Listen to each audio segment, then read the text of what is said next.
Hi friends, ரொம்ப சத்தான multivitamin idli பொடி எப்படி செய்யுதுன்னு பார்ப்பாங்களா? அதுக்கு தேவையான பொருட்கள் வேர்க்கடலை, எள்ளு, ஃப்ளாக்ஸீட், கருவேப்பிலை, காஞ்ச மிளகாயும் காஷ்மீரி மிளகாயும் அண்டு பூசணி விதை, மிளகாய்த்தூள், பெருங்காயம், வெள்ளை உளுந்து, கால்சியம் சத்து மிகுந்த கருப்பு உளுந்து, கடலைப்பருப்பு, ஃபைனலாக கொஞ்சம் எண்ணெய்.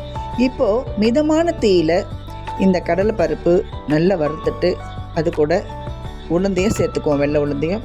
அடுத்து இந்த இடுப்பு வலிக்கு, முட்டி வலிக்கு, முட்டி தேய்மானத்துக்கெல்லாம் ரொம்ப சத்து தரக்கூடிய கருப்பு உளுந்துங்க, இதையெல்லாம் மிதமாக வறுத்து எடுத்து வச்சுக்கோ. அதே மைல்டான தீயில் ஃப்ளாக்ஸீட், இதில் பார்த்தீங்கன்னா ஒமேகா ஃபேட்டி 3 நிறைய இருக்குங்க, கொலாஜனும் இருக்குது, இதையும் மைல்டாக வறுத்துக்கும். அடுத்து பூசணி விதை, இதில் ஜிங்க் அதிகமாக இருக்குங்க, இதையும் நல்லா மைல்டாக வறுத்து எடுத்துக்கும். அடுத்து எள்ளு, கருப்பு எள்ளு எடுத்துக்கோங்க, என்கிட்ட இல்லை, இதில் கால்சியம் சத்து அதிகமாக இருக்குங்க, இதையும் மைல்டாக வறுத்து எடுத்துக்குவோம். அடுத்து காஞ்ச மிளகாய், அயன் சத்து மிகுந்த கருவேப்பிலை, உடம்புல கேஸ்ட்ரிக் ப்ராப்ளம் தங்கக்கூடாது இல்லையா, அதுக்காக பூண்டு, கொஞ்சமாக எண்ணெய் விட்டு அதையும் நல்லா வறுத்து எடுத்துக்குவோம். இப்போது அதிகபட்சம் புரோட்டீன் சத்து மிகுந்த வேர்க்கடலைங்க, இது ரொம்ப உடம்புக்கு முக்கியமான ஒரு விஷயம், நல்ல விட்டமின் இது.